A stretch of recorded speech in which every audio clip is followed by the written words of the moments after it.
some heroes and generals. We're going to be doing a little bit of tank action today, but first I want to show y'all some of the generals part of this game. I want you to get excited about it before the Steam release, which is going to be this summer sometime. So we're going to go look at the war map right now as it is at the time of this video. We are in War 112, and it's 12 days in. So, and it's not looking good for the Allies, or the U.S., which is who you play as when you play as the Allies. It's Germany, 84% of the map. The United States, 15.8% of the map.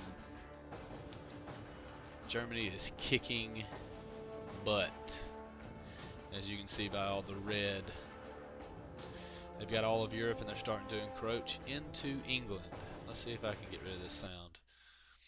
Alright, the object of the game is ultimately to either Germany to capture London, which is here, the star, London City, or for the Allies to capture Berlin, which is here, way over here. And that's a lot of conquest to go. But I can tell that we're starting to lose resources and lose a lot of interest in this war as Germany pushes closer and closer to London. But the general side is really awesome from what I see. I haven't been able to experience it yet because I'm still saving up the necessary war funds, which I'm almost there to my first assault team. Click on the assault teams tab, go into add an assault team. You see the little plus sign. These are your assault teams available. You have a guard infantry, which is a half-size infantry, a regular infantry unit, 72 infantrymen, a fighter squadron, which consists of 16 fighter pilots and 16 fighter planes, and a light armor, which ultimately can be leveled up to medium or heavy armor. But they all have different levels to go, except for the fighters. They are just fighters.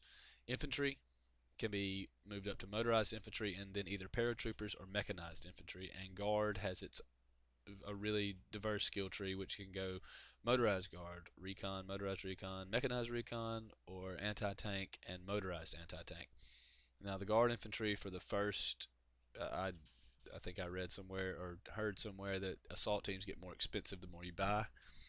I might buy some with gold, but that'll be later if I do.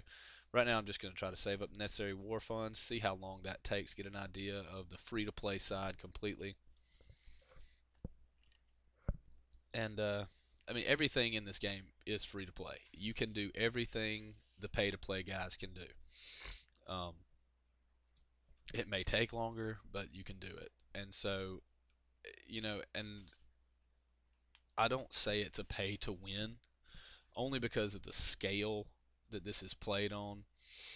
You've got hundreds of players on each side throwing their resources at this. So, the guys that are paying over here are just as many paying over here. It's not like you've got all the Germans are paying and none of the Allies are paying. It's going to be both ways because both teams want to win just as bad as the other. Now, I'm not paying and I'm playing on the U.S., but that's just me. I'm going to participate more in the heroes side of the game. Right now I've got a rank 7 staff sergeant, Fort McGork, and my infantryman, Frank Winter, who I can change his name if I want to, but it costs, either gold or credits, which I don't feel like paying. Frank isn't a bad name. They used to call me Frank the Tank anyway in high school, so that'll do. I want to go over here and look at the way the weapons and the vehicles work, just to show y'all an idea. Click on my weapon slot. Each character that you have, infantry have 8 slots, tank crew have 6, and I believe airmen have 6 also. The 8 slots, like right here, this is the M1 Garand, takes up 6 slots, but it's not approved for tank crews. This weapon is not available for tank crewmen. It just won't fit in a tank. The grease gun, though, is, and it takes up all my slots, but it's worth it when you have to bail out of a tank or you end up on foot somewhere, you want to run in and clear a building. comes in handy. Vehicles. Your tank crewmen can be deployed in any of these types of units, which these are assault teams. These are icons for the assault team, excuse me. Uh, Light tank unit, medium tank unit, heavy armor units, tank unit, heavy tank unit, and this is a tank destroyer unit. There is but one tank destroyer, and that is the M18 Hellcat. It's pretty awesome.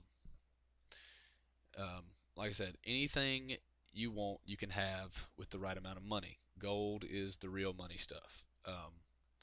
Everything else has to be unlocked. I do not have medium armor unlocked yet. I will unlock my first medium armor with my light armor ninth grade ribbon, which I am working my way up to now. I'm on almost to 6 here, so that won't take too much longer.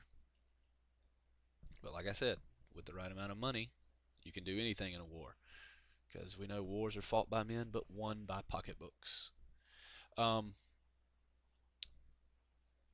Everything over here is basically what it says. The training I've already gone through. It's the little get to know your man, your weapon, and your control scheme. Squads are really fun to do with friends. That works great. You can create any kind of squad here and guard infantry, recon, paratroopers, depending on what you are. I can't create a paratrooper squad without being a paratrooper, and the friends I invite have to be paratroopers or have a paratrooper character, of course. You can have multiple characters going on at once, but you create a tank crew, invite 3 friends in, um, each get your own tank, but it match makes you into a game where it's possible for you to fit. We sat in matchmaking last night for 20 minutes or so just waiting on a game that had light armor in it, and nobody was using light armor except maybe one game that we couldn't both get into at the same time. So I'm gonna enter some combat and do some tank battles and stuff. Me and Mr. CMS are gonna do some tank battles too, and we'll go back over the general stuff again whenever I am able to access my first assault team, which should be soon. About halfway there with the war funds, and we'll see you on the battlefield.